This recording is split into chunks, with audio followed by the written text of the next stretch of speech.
Bonjour, bienvenue à toutes et à tous. Merci beaucoup de nous rejoindre pour ce webinaire inédit organisé avec eMedia Center et CB News. Vous avez bien fait de venir car l'étude Shopper Trends réalisée avec eMedia Center, Publicis Media et Epsilon est très riche d'enseignements et vous le découvrirez, vous offrira un décryptage inédit des nouvelles habitudes de consommation des Français. Évidemment, la réaction du marché face à ces nouveaux usages. À mes côtés, Sandrine Clion, directrice générale d'eMedia Center. Bonjour Sandrine. Heureuse d'être ici? Bonjour Thomas, très heureuse d'être parmi vous et je suis d'autant plus heureuse qu'on m'a indiqué tout à l'heure que vous étiez très nombreux à être connectés ce matin. Ça veut dire qu'on est très nombreux à se poser des questions sur l'avenir du retail, l'évolution du e-commerce ou encore sur les attentes des consommateurs. Et nous allons tenter ce matin d'y répondre. Alors, je vais présenter en quelques mots eMedia Center. eMedia Center, on est une régie retail et e-retail média. Et puis, c'est vrai que chez eMedia Center, depuis plusieurs années, d'ailleurs même depuis la création d'eMedia Center, nous défendons la vision que les points de vente sont des médias points de vente, au même titre que la télé, l'affichage ou encore la radio. Et pourquoi? Parce qu'on a la chance d'accueillir chaque année des centaines de millions de visiteurs dans nos points de vente. Et ça constitue une audience puissante et qualifiée. Ensuite, ce qu'on va faire chez eMedia Center, c'est mettre à disposition des annonceurs différents dispositifs sur l'ensemble des parcours d'achat des clients consommateurs, qu'ils soient on ou offline. Et ça se traduit par exemple avec un réseau de 3000 écrans sur l'ensemble des points de vente, les hypermarchés Auchan, les centres commerciaux, les drives. On va avoir aussi la possibilité d'organiser des opérations événementielles ou encore de l'échantillonnage. Les annonceurs peuvent aussi communiquer sur les sites e-commerce de la marque Auchan avec du display et du ciblage.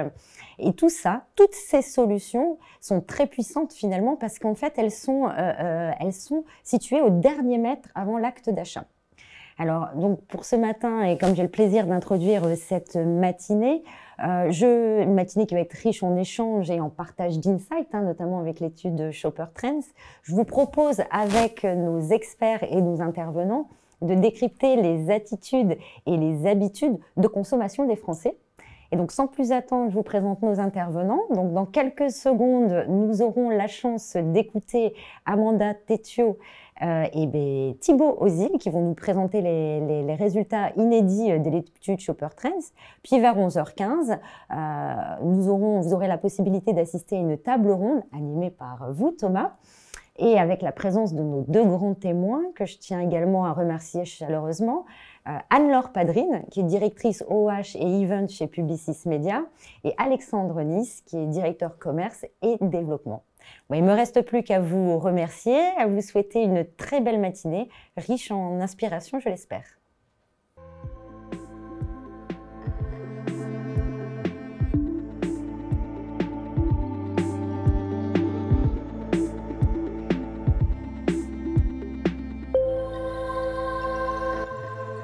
Bonjour à tous et merci en effet d'être avec nous pour la présentation de l'étude. Je vais laisser la parole à Amanda pour commencer à introduire un petit peu les résultats et nous en dire un peu plus déjà sur Epsilon.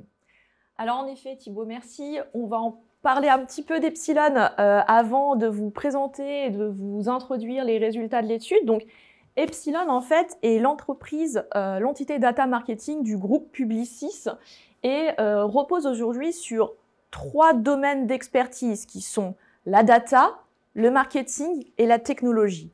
Epsilon, c'est aujourd'hui 750 collaborateurs et 350 clients.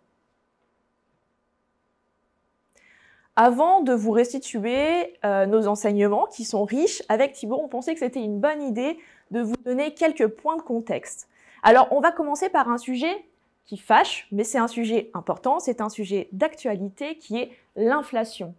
Alors aujourd'hui, vous le savez, l'inflation touche la majorité des Français. On a une hausse des prix des matières premières, une envolée vraiment à 2 chiffres, avec par exemple plus 38% sur le plastique, plus 21% sur le blé dur, etc.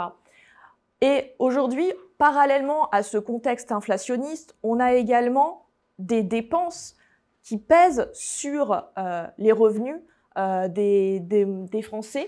Je pense notamment aux dépenses comme l'électricité avec l'augmentation qu'on connaît bien sur le carburant, le gaz, etc. et qui contribue à l'augmentation des dépenses préengagées des Français. Et alors, on a un contexte inflationniste, on a de l'autre côté un pouvoir d'achat qui recule, et parallèlement arrive paradoxalement le volet numéro 2 de la loi Egalim, des États généraux de l'alimentation, qui contribue en fait à réglementer toute l'activité promotionnelle en GSA, et qui vise également à la juste rémunération des agriculteurs et des producteurs exploitants agricoles. Alors, aujourd'hui, les retailers, quand je dis retailers, par exemple Leclerc, Auchan, Intermarché, font face à un dilemme qui est comment empêcher de faire payer le prix fort aux Français de cette désorganisation mondiale des marchés mondiaux post-Covid, tout en assurant une juste rémunération des producteurs. Et nous, la question qu'on se pose et qui nous intéresse, c'est jusqu'à quand les retailers vont faire l'effort de baisser leurs marges. Alors, on parlait en effet de l'univers de la GSA, grande surface alimentaire, mais aussi de la GSS, grande surface spécialisée. On est sur un univers, malgré tout, on a vu, crise sanitaire, crise socio-économique, mais également un univers qui est quand même très dynamique, avec beaucoup d'innovations, déjà beaucoup de nouveaux acteurs qui arrivent sur le marché, qui innovent, qui viennent un peu ramener du challenge, la compétition. On peut parler de Picnic, qui est une start-up néerlandaise qui propose de la livraison à domicile dans un mode de tournée, ou également Instacart, par exemple, où là, même principe sur de la livraison à domicile, mais qui va être livrée par des particuliers. Malgré tout, on a aussi quand même les grands acteurs, un peu des marques patrimoniales, en effet comme Auchan, qui vont innover. Alors on peut parler des shop-in-shop qui se sont beaucoup développés ces dernières années, donc le fait d'avoir au sein même d'une grande surface alimentaire un rayon dédié à un univers spécifique comme le sport, on peut le voir avec l'exemple de Decathlon. On va également avoir Auchan récemment qui s'est investi dans la bataille du quick commerce en réalisant un test sur la zone de Bordeaux, ou encore l'exemple de Monopflix, donc c'est Monoprix qui a lancé son abonnement fidélité, on en reparlera un peu plus tard, ou encore par exemple, et on aura la chance de les accueillir, Naomi, qui seront là pour nous parler aussi cashback et fidélité. Donc vous voyez que c'est en tout cas un univers qui est très dynamique. D'ailleurs, on en parle beaucoup ces derniers temps. Alors j'ai envie de dire le quick commerce. Il y a 6 mois, était quand même un phénomène qui n'existait quasiment pas ou peu. Aujourd'hui, qui s'est développé beaucoup dans les villes, en tout cas très urbaines, à dense population. On voit qu'il y a beaucoup d'acteurs. Il y a d'ailleurs un petit peu des mouvements avec certaines boîtes qui sont intégrées dans d'autres, avec des rachats, avec des prises de participation. En tout cas, sur notre questionnaire, on va vous présenter la méthodologie dans très peu de temps, on se rend compte que cette question de la rapidité de la livraison à domicile n'était pas vraiment un enjeu pour les Français. Vous le voyez, un Français sur 2 en moyenne estime que la bonne livraison à domicile devrait se faire dans la demi-journée ou dans la journée. Donc vous voyez que cet enjeu-là, il n'existait pas il y a quelques mois quand on a réalisé ce questionnaire-là. Aujourd'hui, malgré tout, est-ce qu'on est dans un effet un peu de bulle? Est-ce que c'est nous, professionnels du retail, qui en parlons trop ou pas? On verra, mais en tout cas, le secteur est en train vraiment de bouger. Regardez d'ailleurs, le secteur qui bouge, si on prend la photo de 2020, on se rend compte que c'est une année qui est très paradoxale, particulière, historique déjà sur énormément de points. Déjà, l'essor, vous pouvez le voir, du e-commerce. On voit qu'il prend 4 points versus 2019. Donc, encore une fois, un essor. On se rend compte là aussi que beaucoup d'innovations poussent en ce sens-là. Malgré tout, regardez le poids en violet du physique qui reste quand même prédominant. Si on prend un focus sur le secteur des PGC-FSLS, donc PGC-FSLS, c'est produits de grande consommation, frais de libre-service, pour simplifier, c'est ce que vous pouvez acheter dans votre hypermarché ou votre magasin de proximité. Eh bien, on se rend compte que ce secteur-là, sur 2020, et c'est historique, il est à plus 6,3%. Regardez d'ailleurs, le e-commerce est porté à plus 42%. Là, encore une fois, nous sommes sur véritablement des scores jamais rencontrés et tous les différents types de circuits, ou presque, on y reviendra, sont en croissance. Alors, avant de rentrer dans le détail de ce slide, un petit peu de contexte. Il faut savoir aujourd'hui que les PGC, en fait, c'est un marché de 117 milliards d'euros de chiffre d'affaires. Et il faut savoir que depuis des années, les PGC, en fait, ne sont quasiment plus en évolution puisqu'on a des ventes valeurs qui ne bougent quasiment plus. Et pareil du côté des ventes volume. Et là, la Covid-19 est arrivée et vraiment a bouleversé l'année 2020 en marquant des pics de croissance inédits. Là, on le voit, c'est très net en P10 2020, c'est-à-dire en octobre 2020. Une croissance de plus 10% sur les ventes volume, c'est vraiment un record, c'est du jamais vu. Et on peut ainsi dire que la Covid-19 a vraiment, en fait, quelque part déréglé cette machine bien huilée et lourdes que sont les PGC. Donc vous le voyez en fait, ce slide, sans trop rentrer de détails, c'est vraiment en fait une année 2020 marquée par des pics de croissance records. Et ça, c'est dû à quoi en fait? À tous les effets de la Covid, comme je pense notamment au confinement, au déconfinement, aux restrictions et au reconfinement. Ne vous inquiétez pas, hein, cette slide-là, peut-être qu'elle ne rend pas très bien sur votre écran. Dans tous les cas, on mettra à disposition, et ce sont des chiffres, rappelons-le, de l'IRI. C'est plutôt pour vous démontrer la tendance plutôt que finalement tous les chiffres. Et on le voit d'ailleurs, hein, ce qui est intéressant sur 2020 versus 2021, plutôt j'ai envie de dire, 2020 donne l'impression que 2021 est en décroissance. Alors oui, par rapport à 2020, mais on se rend compte que par rapport à 2019, on est quand même... On est quand même à un retour vers la normale en tout cas. Alors, on a mené avec du coup Epsilon, Media Center et Publicis Media, une étude qui s'appelle l'étude Shopper Trends, un terrain qui a été administré du 29 avril au 7 mai 2021. Alors, juste petit warning à avoir en tête, le 29 avril au 3 mai, nous étions en période de confinement. Pour rappel, c'était le confinement numéro 3. Et jusqu'au 20 juin 2021, nous étions également en période de couvre-feu. Donc, à se souvenir, nous étions du coup dans un contexte particulier et l'étude qu'on va vous présenter est une photographie à l'instant T des habitudes d'achat et des habitudes de comportement des Français. Alors, nous avons interrogé 2500 individus via un panel online, bien sûr représentatif de la population française sur les quotas sexe, âge, CSP et région. On va donc pouvoir très vite rentrer dans le sujet. Juste avant, pour vous rappeler, n'hésitez pas à poser des questions, on y répondra en fin d'interview. Et tu voulais nous parler aussi des circuits étudiés. Alors oui, rapidement, hein, sans trop rentrer dans bien de détails, mais juste qu'on a en effet investigué des circuits à la fois physiques et à la fois online. Physique, bon, par exemple, on le sait, c'est les hyper, les super, et en online, notamment les sites de e-commerce, GSA et GSS. On parlera donc ce matin de 3 grandes thématiques. D'abord, l'impact de la Covid-19 sur les tendances de consommation. Vous le verrez, on se concentrera essentiellement sur la GSA, la grande surface alimentaire, mais les finalement tendances qu'on mettra en avant sont aussi très valables pour la GSS. En second temps, nous parlerons des nouveaux comportements d'achat des consommateurs dans une ère post-pandémique, point d'interrogation. Et puis, nous parlerons avec un focus d'ailleurs sur les enseignes spécialisées. Regardons déjà l'impact de la Covid-19 et vous le verrez, nous sommes plutôt d'ailleurs sur une évolution plutôt qu'une révolution. Déjà, nous nous sommes posé la question de l'impact de la Covid-19 sur le pouvoir d'achat des Français. La surprise qu'on a pu avoir, finalement, que cet impact est, entre guillemets, encore une fois, relativement limité. Alors, je parle vraiment du pouvoir d'achat et non pas de l'impact, par exemple, psychologique que ça a pu avoir. On se rend compte donc qu'un tiers des Français ont pu ressentir un impact sur, finalement, leur pouvoir d'achat, sur leur bourse, et essentiellement des catégories peut-être les plus fragiles, entre guillemets, notamment les CSP-, on peut penser à la mise en place du chômage partiel qui a pu les impacter. Par contre, on a un Français sur 2 qui nous disent « pour moi, je n'ai pas eu d'impact ». Comment est-ce qu'on explique ? Eh bien, la mise en place du télétravail qui ont pu réduire des frais liés par exemple au transport, la baisse des dépenses de loisirs typiquement, ou même tourisme, qui là aussi ont permis finalement de rééquilibrer les comptes.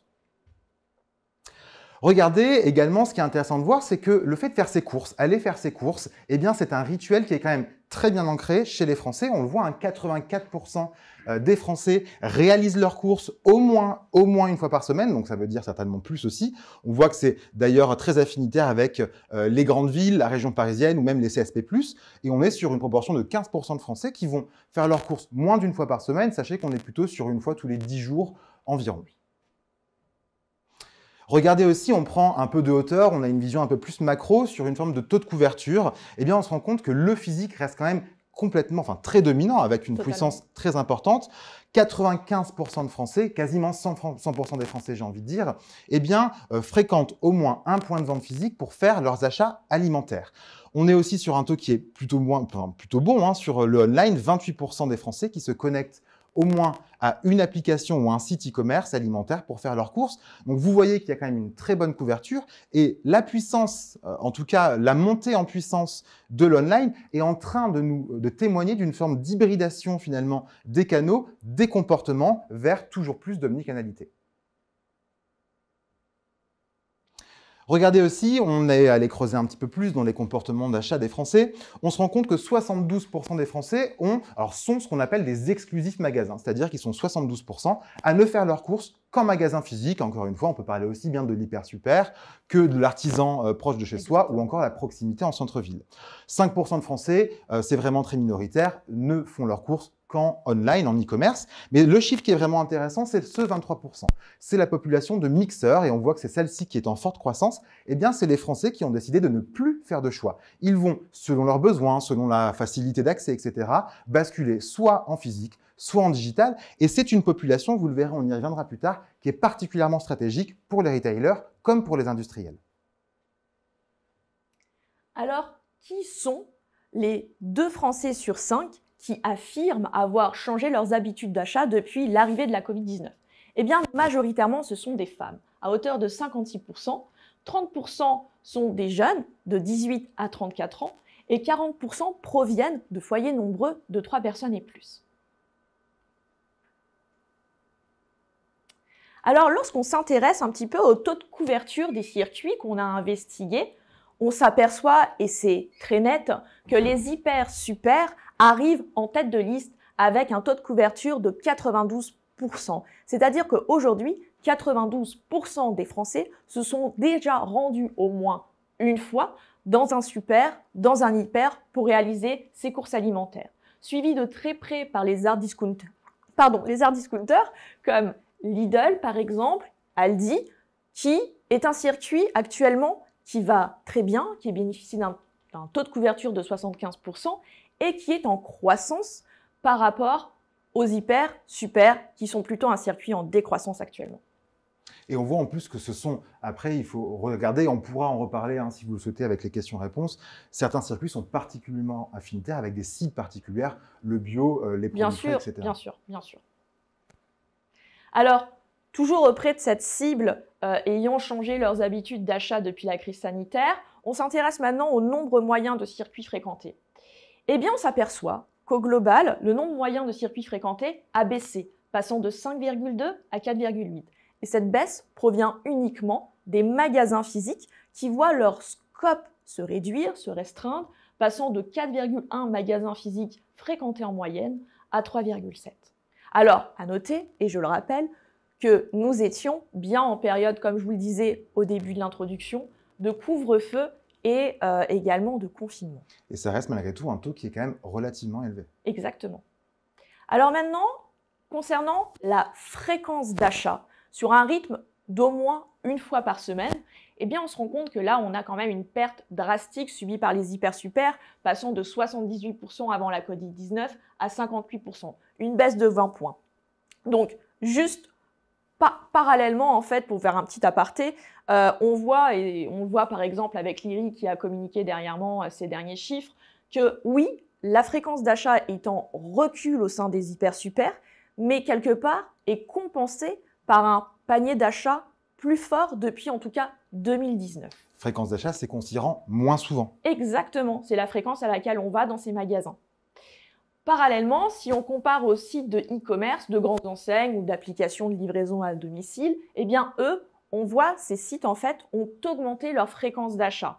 Et donc on peut ainsi dire que en fait la Covid-19 est venue bouleverser et a opéré une sorte de transfert allant du magasin physique vers le online, en tout cas concernant la fréquence. Pour partie, on voit qu'il y a malgré tout une forme de déperdition sur ces Français qui ont changé finalement d'habitude. On voit, nous également, avec les chiffres, on a la chance aussi de pouvoir travailler main dans la main avec Auchan. Les chiffres restent positifs malgré Exactement. tout. Il y a une reprise. Après, il y a aussi un impact qui est tendanciel, finalement, qui s'inscrit. Donc, regardons justement les nouvelles habitudes, les nouvelles attitudes du comportement des consommateurs dans un climat post-pandémique. Et encore une fois, j'y mets un point d'interrogation, ne serait-ce qu'avec les annonces de ce matin du ministère de la Santé.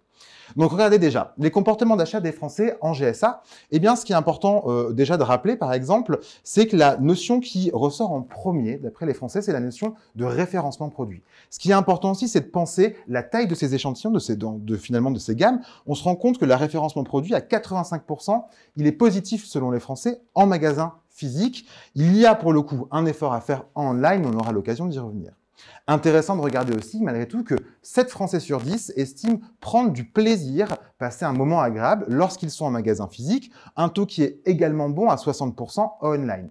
Qu'est-ce que cela nous fait penser aussi? Eh bien, tout l'investissement qu'il y a pu avoir des retailers pour repenser le parcours client en magasin physique, pour repenser les rayonnages. On a beaucoup de rayons qui sont nés sur du vegan, du végétal, du bio. Tous les métiers de bouche comme la boucherie, la charcuterie par exemple, ou la boulangerie qui ont été repensés notamment en hyper-super font que les clients prennent du plaisir. On peut parler également de la remise en beauté des sites de e-commerce avec une ergonomie repensée et là aussi un parcours client simplifié sur des sites d'e-commerce alimentaire. Deux notions intéressantes et importantes pour vous, pour les annonceurs, pour les industriels également. On se rend compte que les promotions sont un véritable axe de recrutement pour les retailers, un véritable axe de promotion.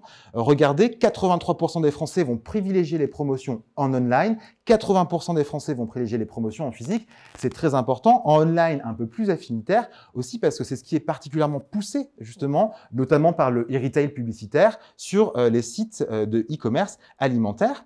Et puis, la dernière, en tout cas, phénomène qui est intéressant à souligner, c'est la nouveauté, l'attrait pour les nouveautés. On voit que les nouveautés sont un peu plus affinitaires en physique. On peut penser que c'est aussi plus simple de mettre en avant les nouveautés produits des industriels dans un univers physique-là, avec là aussi des logiques de retail média sur des écrans, sur des têtes de gondole, sur de l'affichage, etc. Revenons quelques instants sur la population de mixeurs parce que c'est un des changements aussi attitudinal majeur. On vous l'a dit, 23% des Français qui mixent physique et online. Regardez, ce sont des clients potentiellement qui, eux, ont une fréquence d'achat qui va être supérieure, un pouvoir d'achat certainement supérieur, on le voit en termes de cible. 73% des clients mixeurs font leurs courses au moins une fois par semaine en physique. Mais ils sont aussi 46% de ces mixeurs à faire leurs courses au moins une fois par semaine en online. Donc vous voyez, la proportion, la fréquence est plus importante. Et ce qu'on sait finalement, c'est que selon la typologie de produit, ils vont privilégier tel ou tel canal. Par exemple, et on aura l'occasion de le revoir un peu plus tard avec Amanda, sur des produits frais, on ira nativement plus en magasin physique qu'en online. Alors justement, on est venu creuser et on s'est dit, c'est intéressant de voir un petit peu le portrait de ces mixeurs.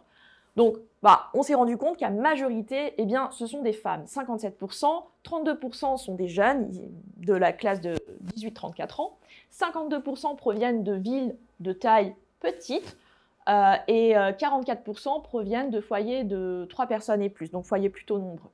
En fait, on se rend compte aussi, Amanda, finalement que sur toutes les clients qui poussent un peu ces nouvelles tendances, on retrouve bien souvent un peu les femmes, les jeunes et finalement, en tout cas dans notre étude, les familles. Bien sûr, bien sûr.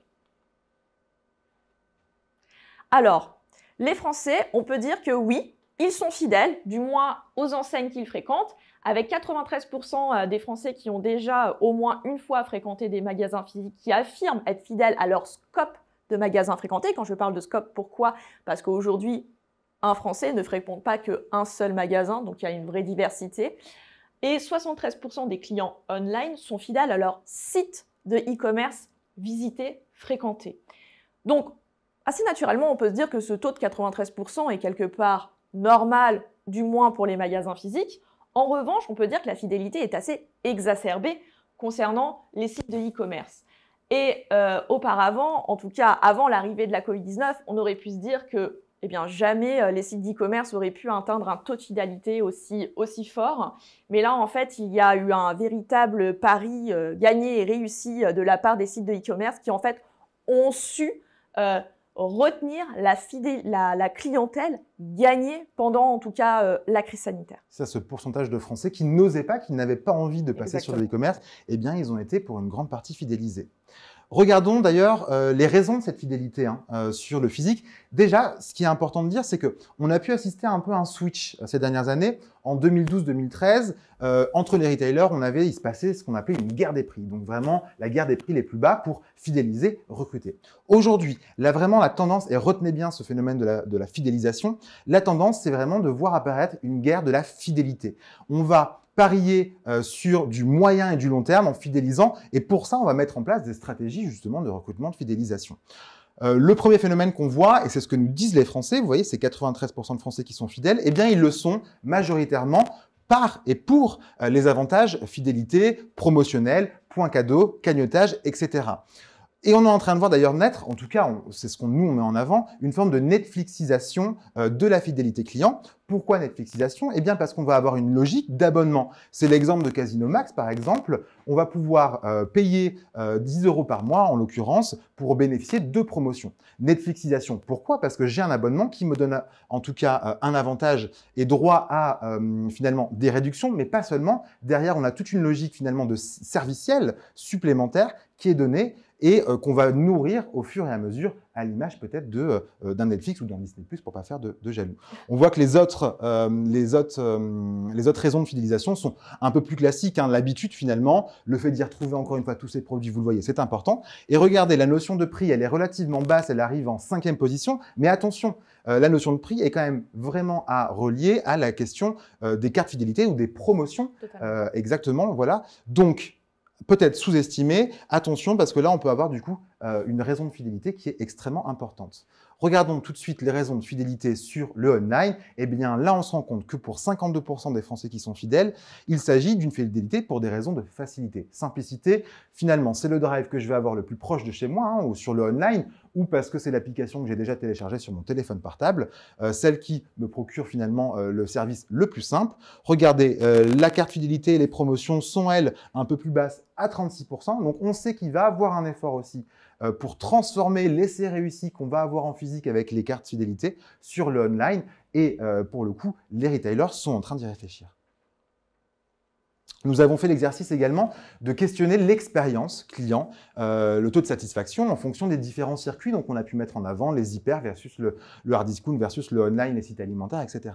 Regardez, sur les 3 premières colonnes, qualité des produits, qualité du service, proximité, que je peux résumer finalement sur la qualité. Eh bien, ce sont les artisans commerçants qui émergent comme finalement offrant la meilleure expérience aux Français. Regardez, ils sont premiers. Si on prend les autres items, la découverte de nouveaux produits, la rapidité, le large choix des produits, les meilleurs prix ou l'accès aux promotions, ça fait beaucoup, oui. Eh bien, ce sont les hyper et les super qui, pour le coup, sont numéro 1. Mais regardez un petit peu les chiffres, ils sont numéro 1 de très loin.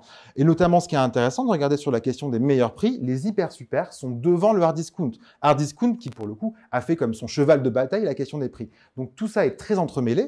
En revanche, qualité, prix, promotion, vous voyez finalement que les hyper super sont également très bien placés. Regardez même dans les items qualité, les hyper super sont quand même numéro 2 et très proches des artisans commerçants. Donc, recomposition là aussi des circuits. Alors justement, on est également venu creuser sur les catégories les plus achetées au sein des magasins physiques. Et là, quelque part, sans surprise, j'ai envie de dire, on a les fruits et légumes, les produits laitiers et les viandes et produits de la mer. Alors pourquoi? Parce que ce sont des catégories qui relèvent du frais. Et comme le disait justement Thibaut auparavant, les Français en fait ont un comportement très latin. Ils ont besoin de voir, de toucher, de sentir les produits avant de les mettre dans leur panier. Et ce besoin est encore plus fort lorsqu'il s'agit de catégories qui relèvent du frais et d'où le besoin quelque part de contrôle de qualité et de fraîcheur est exacerbé. En ce qui concerne le online, eh bien là, on a d'autres catégories qui surperforment, et notamment toute la catégorie sèche, j'ai envie de dire farine, pâtes, riz, les encombrants avec les os et les softs, l'entretien et l'hygiène. Donc là, quelque part, oui, on a moins ce besoin de venir contrôler la qualité, contrôler la fraîcheur sur ces catégories-là. Ce sont des catégories qu'on connaît, et également, c'est des catégories plus pratiques, faciles à acheter, en tout cas sur du drive par exemple, ou de la livraison à domicile. Je pense notamment à la catégorie des os et softs qui sont des encombrants. Finalement, ça réinvente assez peu, hein. Il n'y a pas vraiment de surprise de se dire le frais en physique, les encombrants, mais ce sont des données qui sont importantes pour les stratégies marketing des marques aussi, pour investir plus ou moins le online sur certaines catégories de produits qui sont plus concurrentielles, pareillement sur le physique. Et notamment, je rappelle qu'aujourd'hui, la catégorie du frais est en croissance dans les circuits physiques, ce qui n'est pas le cas de toutes les catégories aujourd'hui en magasin. Alors justement, concernant les circuits online, on s'est intéressé sur les tendances, sur les évolutions de ces circuits. Alors, on en a investigué 4. Et là, sans bien sûr grande surprise, le drive voiture apparaît en première position avec un taux de notoriété très fort de 81% et un taux d'usage de 48%. Ça veut dire qu'aujourd'hui, un Français sur 2 qui connaît le drive voiture a déjà utilisé au moins une fois ce canal. Ensuite apparaît en second plan le click and collect et la livraison à domicile, et apparaît bon dernier le drive piéton avec un taux de notoriété de seulement 33% et un taux d'usage de 6%. Quelque part, ce n'est pas surprenant pour le drive piéton parce que c'est un circuit extrêmement récent qui doit encore faire ses preuves et qui doit être communiqué, expliqué auprès des Français afin de développer notamment son taux d'usage. Et pour développer son taux d'usage également quelque part, il va falloir développer son avènement quelque part en France et sa diversification sur le territoire français. Et si on veut peut-être simplifier, notoriété, finalement, c'est je connais. Exactement. Usage. L'usage, c'est l'utilisation. Et la considération, c'est ceux, en tout cas, qui ont l'intention prochainement, dans les mois futurs, de venir utiliser les canaux qu'on vient d'investiguer. Alors, bien sûr, le taux de considération est assez corrélé quelque part au taux d'usage et au taux de notoriété, sans grande surprise. Mais on se rend compte, ce qui est intéressant, c'est qu'on a 35% de considération sur le drive voiture. Et contrairement à ce que l'on peut penser et ce que l'on peut dire, le drive, en fait, n'est pas arrivé encore à sa maturité. C'est un canal sur lequel il faut investir. C'est un canal qu'il ne faut pas oublier. Et il faut bien sûr maintenir les efforts. Par exemple, je pense notamment à la simplification de la navigation client sur les sites drive afin de vraiment aller au maximum de l'exploitation de ce circuit. Et on peut rapprocher un peu les trajectoires similaires entre le drive voiture qui concrètement a 10 ans, qui a pu être lancé par Chronodrive à l'époque, avec le drive piéton. On voit résultat faible, mais investissement notamment en termes de communication à réaliser pour faire augmenter notoriété et considération. Bien sûr. Alors justement, on est allé interroger les personnes qui nous disaient en tout cas ne pas aujourd'hui être utilisateurs de circuits online. On leur a posé la question.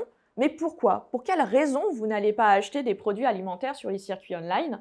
Alors là, il y a deux freins qui apparaissent en majorité, avec 47% l'incapacité à pouvoir contrôler la qualité et la fraîcheur des produits, et 38% nous disent moi, je ne suis pas capable sur du site online de pouvoir toucher, tester les produits. Alors, difficile de faire levier sur, en tout cas, des freins qui sont inhérents et propres à Internet, mais on a d'autres leviers qui apparaissent, notamment la taille d'assortiment. 26% nous disent moi, je n'y vais pas pour le moins de choix disponible. On peut également penser à, oui, la taille d'assortiment, mais pas également. Il faut également, quelque part, améliorer l'expérience de navigation client et rendre émergents les produits disponibles sur les sites, par exemple, de livraison à domicile et de drive. Également, on peut réfléchir à toute la politique tarifaire, les frais de livraison, et pallier à l'absence de service client, contact humain, notamment en réfléchissant à une politique, par exemple, de satisfaction, de notes, de commentaires clients et de, pourquoi pas, rubrique, par exemple, de sélection du produit du mois. Ce qui est d'ailleurs le cas souvent par les acteurs, les applications, quand on pense par exemple au Q-commerce, sur la gratuité de la livraison, ou les autres applications de livraison à domicile sur la notation. Exactement, mais il y a encore une certaine hétérogénéité entre tous les acteurs du drive, de la livraison à domicile, tous les acteurs online. Alors, qu'est-ce que nous pouvons retenir finalement de ces évolutions, transformations, mutations des habitudes et des attitudes des consommateurs français? Eh bien, on en retient 3 grands profils. Déjà, les Français, pas de surprise, sont très pragmatiques. Regardez, ils sont 80% à surveiller leurs dépenses. Ils recherchent également, pour 7 sur 10 d'entre eux, les prix les plus bas.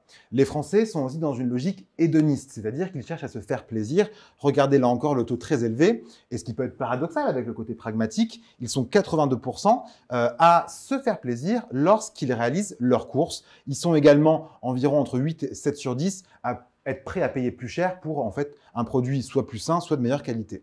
Donc les Français sont pragmatiques, hédonistes, mais ils sont aussi, c'est peut-être un peu plus nouveau, plus récent, ils sont activistes en un sens, en tout cas très engagés. Regardez, 81% des Français aimeraient être mieux informés sur l'origine et la composition de chaque produit. Ils sont également 7 sur 10, près de 8 sur 10, à estimer que leur consommation peut avoir un impact sur la société et sur leur environnement. Alors vous allez me dire finalement, on ne réinvente rien. Non, c'est vrai. Par contre, la différence significative que l'on note aujourd'hui, c'est que ces profils-là sont en train de se décloisonner, de se désiloter. Finalement, un individu ne va pas rentrer dans une seule case. Aujourd'hui, on a une explosion et les individus vont être, et ce qui est paradoxal, finalement, dans les 3 différents types, les 3 différents types de profils. Donc, une marque, une enseigne, un retailer, une enseigne spécialisée, aussi bien qu'un industriel, aujourd'hui va devoir répondre à l'ensemble de ces profils-là. Regardons, on peut regarder très simplement sur les prises de parole en communication des grandes enseignes qui communiquaient vraiment sur la notion de prix. Eh bien, aujourd'hui, leur discours est en train d'évoluer pour se repositionner aussi sur le plaisir et aussi vraiment sur la responsabilité des marques.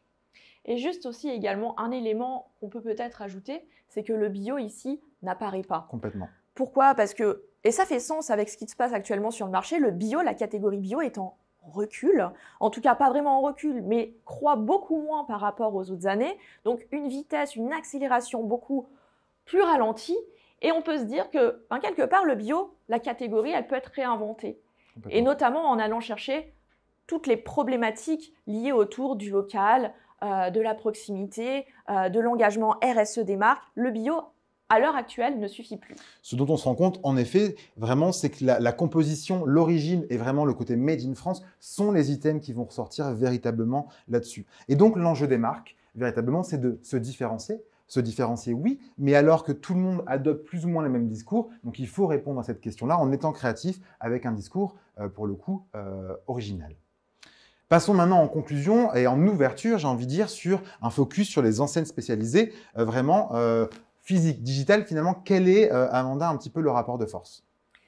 Eh bien alors, j'ai envie de dire qu'il y a surtout un chiffre en fait à retenir et à avoir en tête, c'est que 61% des achats qui ont été réalisés dans un magasin physique d'enseignes spécialisées, comme par exemple Sephora, Leroy Merlin, Decathlon, c'est important. Et il y a une vraie en fait rapport de dominance, rapport de force en tout cas, comparé au online qui est plutôt en développement. Et donc, les magasins physiques sont pour le coup très importants, surtout que je rappelle que l'on était dans un contexte de confinement, un contexte de couvre-feu et que les magasins étaient toujours autant privilégiés. Donc, on se rend compte que les enseignes, en tout cas spécialisées, leurs magasins ont un rôle à jouer dans l'expérience client, l'accompagnement et le conseil prodigué via la force de vente naturellement.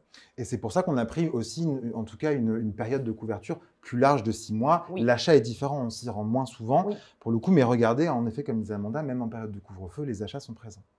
Regardons secteur par secteur. Peut-être voir déjà le secteur le plus intéressant, enfin pas le plus intéressant, mais celui qui met en avant un petit peu ce switch-là, c'est le secteur de la mode. Regardez, qui est d'ailleurs très privilégié à Infinitaire avec les Français, 73% de Français qui ont réalisé un achat ces 6 derniers mois. Eh bien, regardez, on est très proche en termes de rapport de force entre 46% de ces achats qui ont été réalisés en digital versus 54% en physique. Mais ce qui est intéressant de regarder, véritablement, c'est sur la cible des jeunes, des moins 35 ans, qui bien souvent est aux prémices des tendances. Regardez, eh bien là, on est sur un switch. Les jeunes, ces 6 derniers mois, ils ont plus acheté sur le secteur de la mode en online, sur les sites de vente à distance, qu'en magasin physique. Donc, regardons. Passons à la beauté. Une trajectoire finalement un petit peu commune sur la beauté par rapport à la mode. Aujourd'hui, on est quand même beaucoup plus sur une domination du physique. Regardez, 62% des achats ont été réalisés en physique, 38% en online. Mais quand on prend la cible des moins de 35 ans, on est sur 44%. Donc, on est en train de revoir et de grignoter petit à petit. Ce qu'on peut dire aussi, c'est qu'il y a moins d'enseignes online de beauté, par exemple, que d'habillement. Autre secteur intéressant sur le online, c'est la seconde main. Vous voyez, pour le coup, il est encore relativement bas dans les habitudes d'achat des Français, seulement 32% des Français qui ont réalisé un achat. Par contre, c'est le seul secteur aujourd'hui qui ressort comme vraiment majeur, en tout cas leader sur l'univers du online, 61% des achats, et c'est particulièrement fort auprès des jeunes. Si on regarde les secteurs, par contre, sur le physique, regardez, maison, jardin, bricolage, qui s'en est très bien sorti pendant les périodes de confinement et de couvre-feu. On voit très clairement que 8 achats sur 10 ont été réalisés en physique, 2 sur 10 en online. Donc là, le poids du conseil, on le verra, le poids du test en magasin est très important.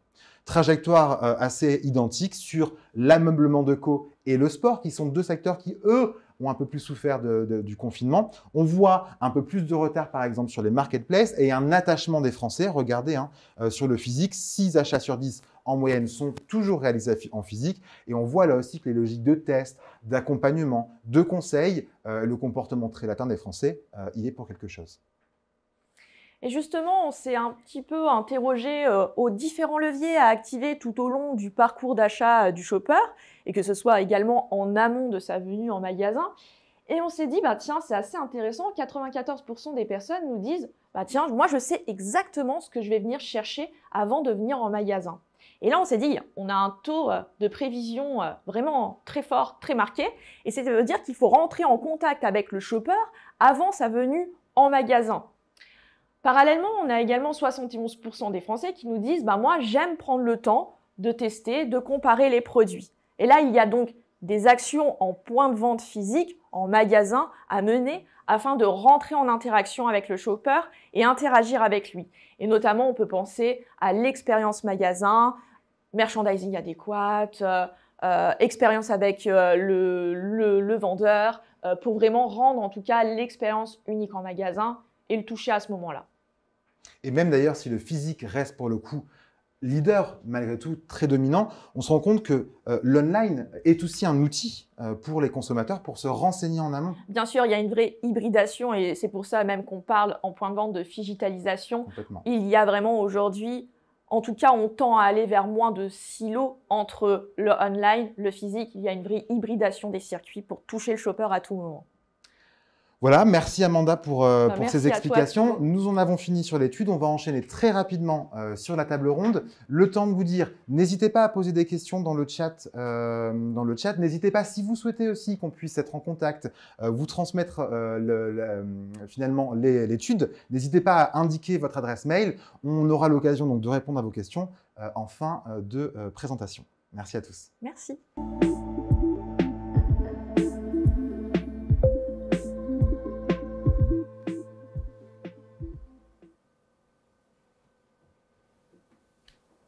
Merci beaucoup Thibaut et Amanda, on a appris beaucoup de choses, c'était une présentation très très complète, un beau panorama et on ne perd pas de temps, on décrypte tout de suite ces résultats avec nos grands témoins du jour, Anne-Laure Padrine, directrice OOH, donc communication extérieure en bon français, et Event chez Publicis Media. Bonjour Anne-Laure. Bonjour Alexandre. Et Alexandre Nice, directeur commerce et développement chez Naomi. Bonjour Alexandre. Bonjour Thomas, bonjour Anne-Laure. Qu'est-ce que vous avez retenu de cette présentation, un point de vue général? Quels éléments vous ont le plus marqué? On va commencer par vous, Anne-Laure. Ce que je trouve intéressant dans cette étude, c'est qu'en fait, elle ne fait que confirmer des tendances qu'on connaît déjà depuis un petit moment, notamment l'omnicanalité, l'importance du point de vente physique, un consommateur qui est toujours effectivement très attaché au pragmatisme, au plaisir, et puis bien évidemment à la responsabilité, qui je pense a été un des grands enjeux, un des grands changements effectivement de cette crise. Et je pense que ce qui est intéressant, c'est que cette étude, c'est un premier volet. On attend effectivement de voir dans le temps effectivement comment évoluent ces habitudes de consommation et ces changements. Est-ce qu'ils sont contextuels ou structurels? C'est sûr. Alexandre. Oui, tout à fait. Alors, je vais confirmer complètement les dires d'Anne-Laure. C'est vrai que les Français sont encore ultra attachés à leur magasin physique, hein, on le voit. Dès que ça a pu rouvrir, ils se sont quand même dépêchés d'y retourner. Ce qui est intéressant de voir, c'est quand même la progression qui est ultra positive du e-commerce, hein, de manière générale, avec un ensemble de produits, de solutions qui vont permettre en fait d'aller chercher toute cette audience qui se balade dans les rues. Et sinon, ce que je retiens aussi, c'est un peu le contexte du local, de la proximité, avec, comme vous l'avez évoqué un peu en début d'études, en fait, tous ces nouveaux acteurs en fait, qui sont en train de s'engouffrer dans cette proximité avec le quick delivery. Voilà un marché qui est en pleine expansion, qui est assez riche, mais qui reste encore très jeune, en tout cas. C'est vrai qu'il y a plein de nouveaux modèles là, qui apparaissent et qui ont été accélérés pendant le confinement et l'étude le montre très très bien. Alors d'aucuns nous expliquent que le digital a pris une place prépondérante justement pendant cette période post-confinement, confinement, pandémie, on y est toujours un petit peu, mais en tout cas voilà, ça a accéléré finalement la place du digital dans ce secteur-là. À quel point selon vous on est arrivé à quelle maturité du marché digital? Alors, je commence toujours. Allez. C'est un sujet extrêmement important, à tel point que nous, chez Publicis, on lance un baromètre du e-retail qui va sortir là le 30 novembre. Alors, je ne peux pas dévoiler, bien évidemment, les premiers résultats. Je ne peux pas spoiler, mais on le voit effectivement dans l'étude, les circuits qui finalement progressent sont les circuits digitaux. Et c'est vrai que là encore, la crise n'a fait qu'accélérer une tendance. Les marques étaient très frileuses et très frileuses même dans leur investissement, hein, surtout parce qu'effectivement, le digital reste quand même une part du business, notamment sur les acteurs FMCG, une part encore faible.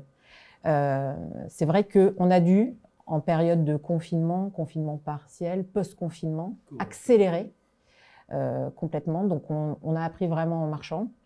Je pense qu'on commence aujourd'hui à rationaliser, effectivement, mais on n'est pas encore mature. Ouais, on commence à tirer peut-être les premiers enseignements de ces premiers tests. Alexandre. Complètement d'accord. Tout d'abord, je pense que c'était une nécessité, quasiment même une obligation, enfin, de pouvoir d'être agile en fait avec cette conjoncture. On a vu des retailers qui ont dû fermer du jour au lendemain leur magasin, donc c'est-à-dire plus de chiffre d'affaires. Donc qu'est-ce qu'on fait? On met la clé sous la porte, sortie de crise, non? Je pense qu'on a eu vraiment des belles choses. Ça a accéléré énormément la transition digitale pour certaines d'entre elles. On a pu voir aussi que beaucoup d'entre eux étaient très agiles aussi dans la façon de faire. Je peux citer un acteur comme Stocomanie, enfin, qui a mis en place un e-commerce en l'espace de 3 semaines à peine, en période de Noël 2020. En fait, voilà, ce sont toutes ces actions qui font que on se dit que le digital est en train de prendre son envol. On voit que les budgets explosent concrètement. Hein, c'est dans les infos tous les jours, on voit le budget qui va être attribué sur tel sujet auprès de telle enseigne. Donc non, clairement, on n'est qu'au début, je pense. Et ça fait du bien. Je pense que ça va être un renouveau, ça va être aussi une nouvelle façon de consommer et surtout une nouvelle approche par rapport aux clients. C'est vrai que ça peut dynamiser un petit peu, mais toutefois, et on l'a compris dans vos propos, le physique reste prépondérant dans ce marché. Nous avons donc l'omnicanalité, ce concept beaucoup usité ces derniers temps, qui a fait son apparition il y a quelques années, mais dans les faits, concrètement, où est-ce qu'on en est justement de ces canaux qui seraient mélangés et qui donneraient quelque chose de formidable? Alors... Effectivement, l'omnicanalité, c'est la marotte depuis pas mal d'années. Pour moi, l'enjeu, c'est que, on s'est cherché quand même pendant des années, il y a tout d'abord une problématique organisationnelle. Côté agences, qui ont dû se structurer. Et si je regarde juste au prisme de mon propre scope, aujourd'hui chez Publicis, moi j'ai des équipes qui sont effectivement des équipes médias et des équipes hors médias et qui sont capables de travailler des dispositifs en synergie. On travaille aussi conjointement avec la practice commerce chez nous, qui est spécialisée sur la partie retailer. Et côté annonceur, et c'est aussi un vrai enjeu, effectivement, il faut faire travailler ensemble aujourd'hui des équipes trade, des équipes médias, des équipes digitales, qui étaient très silotées. Alors c'est vrai qu'on a cherché les modèles de se dire est-ce qu'on travaille en mode projet, mais je vois, moi j'ai certains clients qui aujourd'hui ont des postes spécifiques de coordination pour justement favoriser cette omnicanalité. Ça, c'est d'un point de vue organisationnel. Et après, il y a effectivement aussi tout ce qui est outils. Nous, si on regarde à l'agence, on a deux grands outils. Un outil notamment qui s'appelle Do the Best Plan et qui nous permet aujourd'hui justement de valoriser ce qu'on fait en médias auprès du trade et de construire les meilleurs dispositifs. Donc en fait, on a intégré 100% de tout l'inventaire retail média dans nos bases et on est capable aujourd'hui de piloter effectivement des investissements pour aller chercher, on va dire, des dispositifs optimaux, notamment par exemple en part de marché valeur. Donc c'était un gros travail, hein. C'est pas un travail qui s'était fait effectivement pendant la crise. On mène en fait effectivement cet outil depuis à peu près 3 ans. Et puis on a des outils qui sont beaucoup plus plurimédias, qui justement favorisent aussi l'omnicanalité. On a le Grid qui est un outil de construction de territoire et qu'on alimente notamment, alors avec des data multisources, mais notamment avec la data mobile qui est très intéressante et qui permet d'apporter une connaissance supplémentaire sur où vit et où se déplacent finalement les gens qui fréquentent mon enseigne. Et c'est souvent, on va dire que la géographie des programmes de fidélité est parfois de mauvaise qualité. Et puis, ça nous permet aussi, bien évidemment, ces data mobiles, d'avoir des insights sur des profils d'audience. Donc, c'est effectivement extrêmement très riche. Et j'imagine que ces dispositifs vont encore s'affiner là dans les Exactement. qui arrivent post-pandémie. Alexandre, quand on a préparé cette table ronde, vous m'avez parlé de commerce unifié pour parler d'omnicanalité. J'ai beaucoup aimé ce terme. Qu'est-ce que vous entendez par commerce unifié? En fait, c'est un peu le prolongement de ce que dit Anne-Laure. Je pense qu'aujourd'hui, il ne faut même plus parler d'omnicanalité. C'est plutôt, on le voit dans les enseignes, ce que tu disais exactement. Il y a deux prismes, le local et le e-commerce, mais en fait, ils s'adressent à un seul et même client. Et c'est ça le vrai sujet. Donc, ce client, il consomme et j'ai envie de dire, peu importe que ce soit sur Internet ou en physique, il va surtout choisir le meilleur canal, ou en tout cas la meilleure façon de se procurer son produit ou de l'acheminer chez lui. Et donc c'est pour ça qu'aujourd'hui, ce que tu disais, encore une fois Anne-Laure, il faut que les équipes ne soient plus du tout silotées, ou en tout cas c'est ce qu'on voit, hein, les enseignes, les annonceurs commencent à réduire en fait ces silos, commencent à faire émerger en fait carrément des équipes transverses hein, sur ces sujets.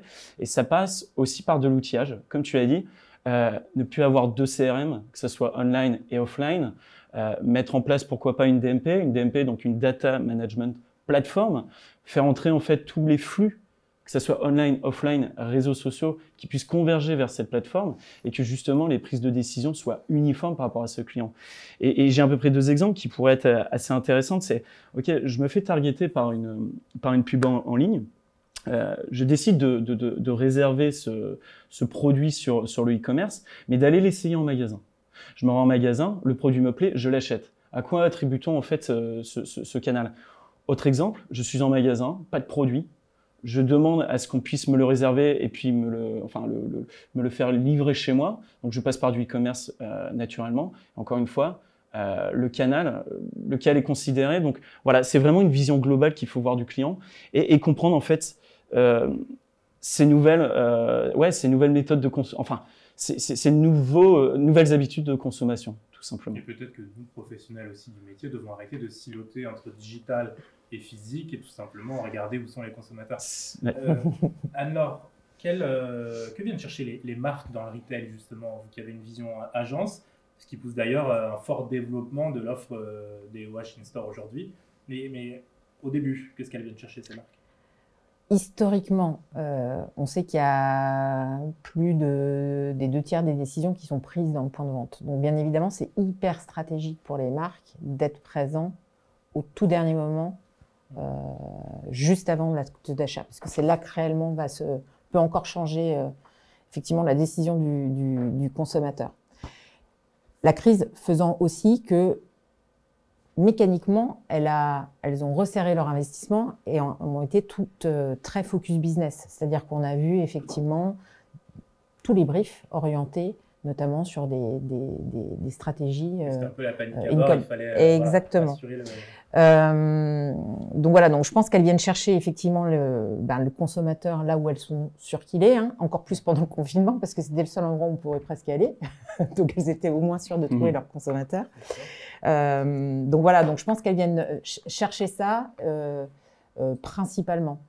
Et c'est vrai qu'on voit que même l'offre aujourd'hui du marché, de tous les partenaires, suit cette tendance-là. C'est-à-dire qu'on a vu l'explosion, notamment par exemple de l'affichage digital sur la partie in-store. J'allais vous demander quelles évolutions, vous qui avez une vision un petit peu, qui avez de l'expérience, quelles évolutions du retail média avez-vous observé dans le temps depuis que vous observez ce marché? Surtout, je vois une accélération là sur même les 2-3 dernières années. C'est-à-dire que il n'y avait pas d'affichage digital dans les points de vente. Il faut se dire qu'en 3 ans, on est sur 7500 écrans. Quand un média historique, par exemple, comme l'affichage digital dans les malls, donc qui était, on va dire, juste avant le point de vente, est à peu près aux alentours de 5000 écrans. Donc il faut se rendre compte que sur un marché qui avait presque 10 ans, finalement, l'offre sur la partie in-store, donc je parle à la fois des vitrines, mais aussi des écrans qu'on peut donc retrouver à l'intérieur des points de vente, elle a explosé.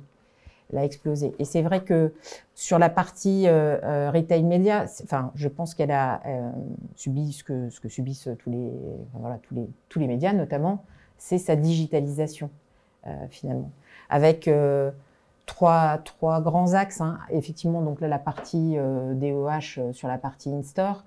Il y a aussi tous les produits, effectivement, que package nos partenaires justement intégrants du on et du off, donc qui capitalise justement et qui met en scène cette omnicanalité, qu'il essaie de la travailler. Et puis, dernier grand axe, mais je pense qu'on en parlera effectivement après, c'est tout ce qui est data retailer, qui est une mine d'or en termes d'insight et de mesure. On y vient justement, on a l'impression, Alexandre, qu'on passe d'une guerre des prix aujourd'hui à une guerre de la fidélité, et vous le savez bien, chez Darwin. La data, c'est le nouveau combat des enseignes aujourd'hui, on peut le dire?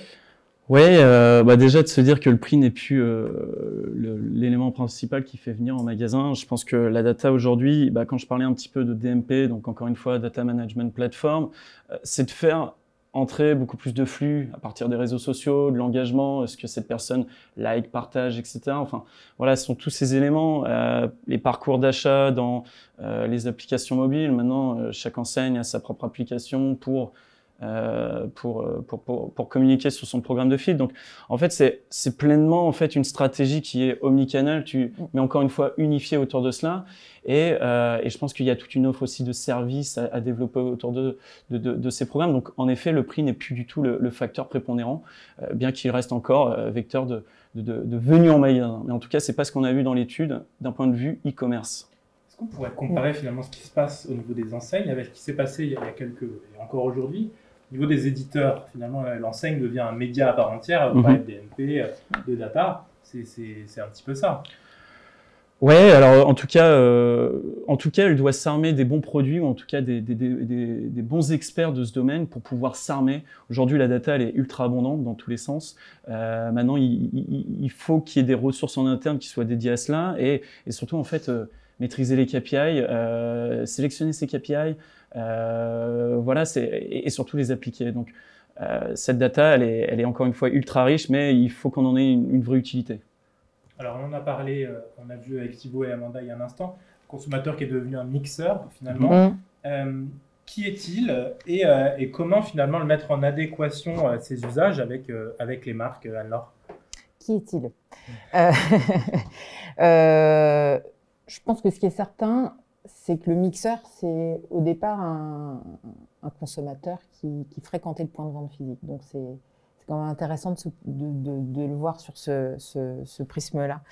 Je pense qu'effectivement, c'est compliqué d'arriver complètement à le définir parce que ce que j'expliquais effectivement en introduction, le sujet de la praticité, le sujet du plaisir, le sujet de la responsabilité, c'est pas des sujets totalement aujourd'hui nouveaux.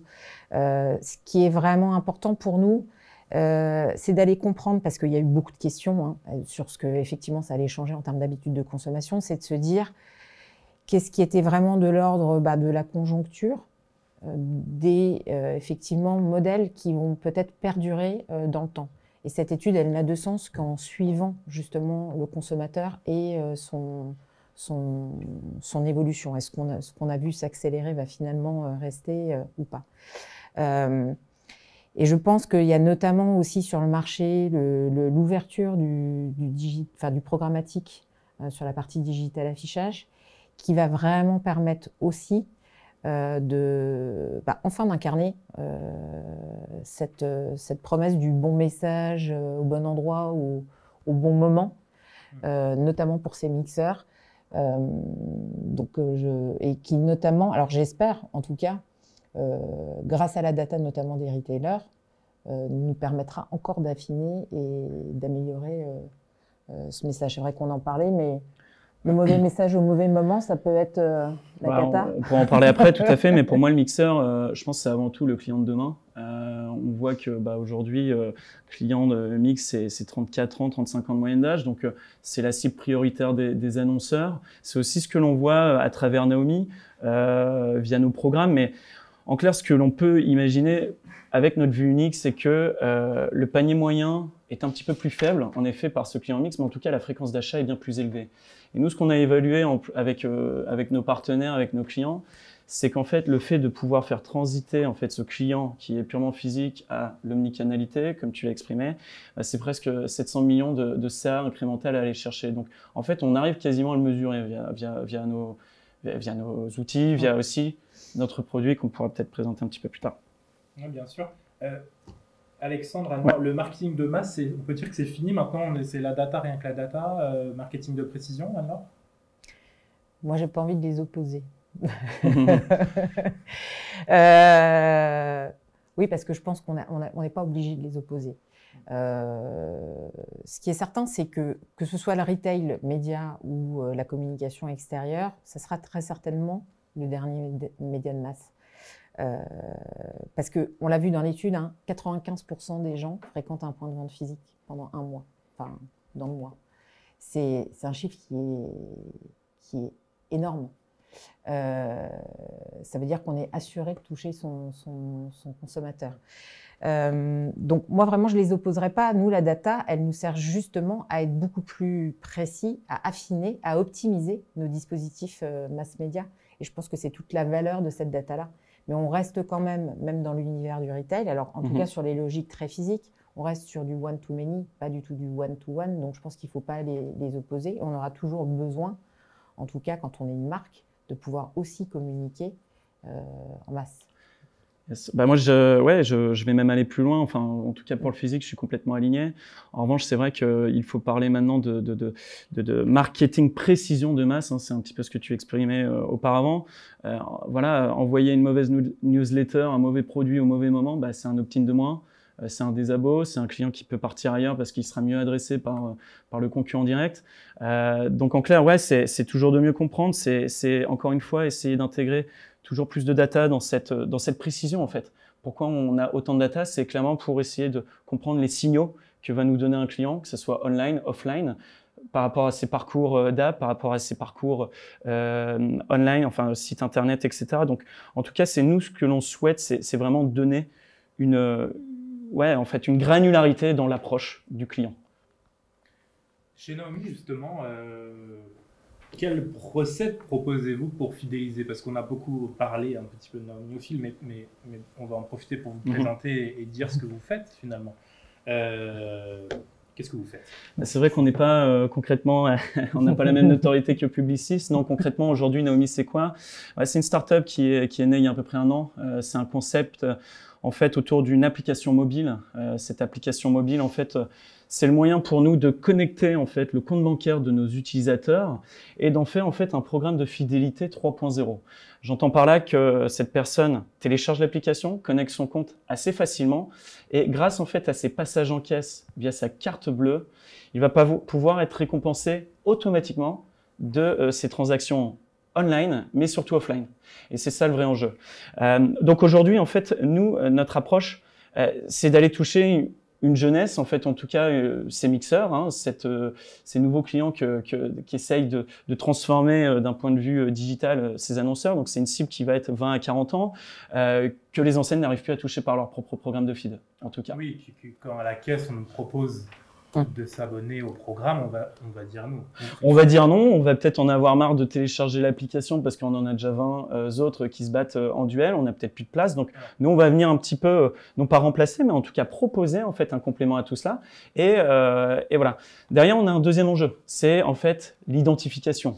Aujourd'hui, les passages en caisse ne sont même plus reconnus parce que justement, on oublie de passer sa carte de feed. Donc aujourd'hui, la connexion bancaire, grâce encore une fois à Naomi, nous permet d'identifier et surtout de relier chacune des dépenses et pourquoi pas demain les tickets de caisse directement à son client ou du moins son prospect. Et relier tout le parcours online, offline, évidemment. Exactement, c'est encore une fois le même discours que je vais avoir.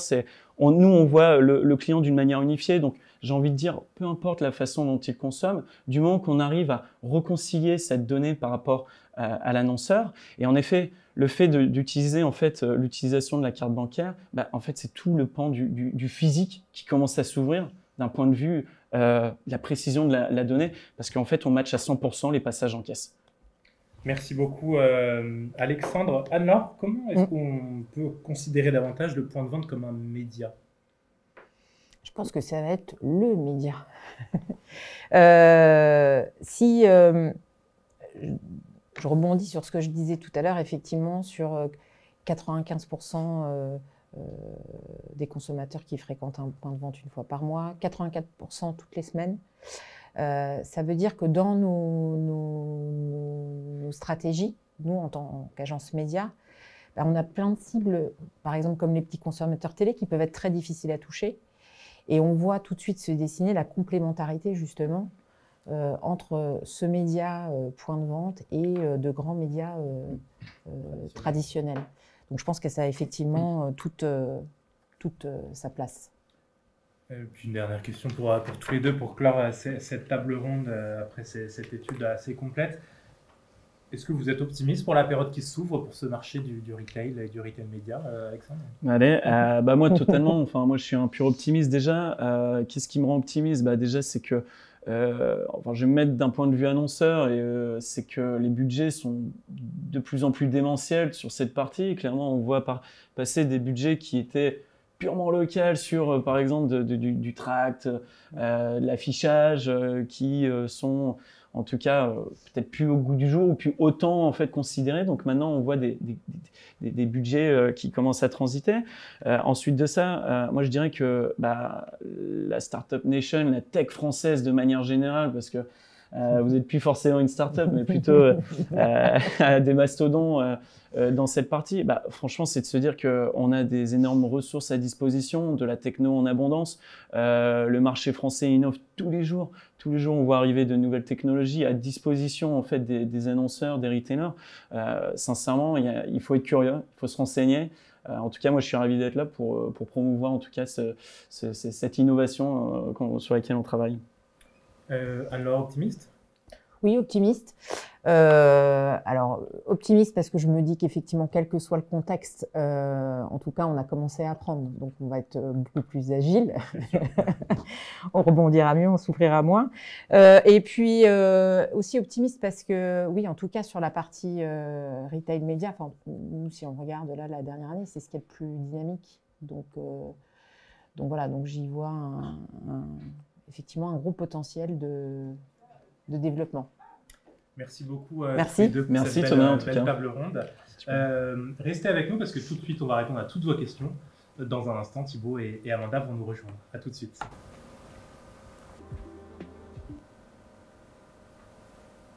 Et nous revoici pour la partie questions-réponses de cette matinée. Vous avez été nombreux à nous poser vos questions, donc merci beaucoup. Une première question pour Thibaut. Est-ce que dans vos données, le e-commerce comprend seulement le drive? Alors, sur la partie études, non, pour le coup, on est sur la partie e-commerce. On a intégré différents circuits. Donc, évidemment, on va avoir ce que nous, on appelle les sites alimentaires des retailers. Donc, vous pouvez penser à Auchan.fr, Intermarché.fr, etc. Donc là, on est vraiment là-dessus. C'est concrètement le drive voiture ou le drive piéton, parce qu'on se connecte au site pour ensuite aller récupérer ses courses. On intègre aussi les sites e-commerce de la livraison à domicile. Donc là, vous pouvez plutôt penser à des livreurs à domicile comme Uber Eats, etc. Et puis, on intègre un troisième circuit pour le coup sur le e-commerce alimentaire.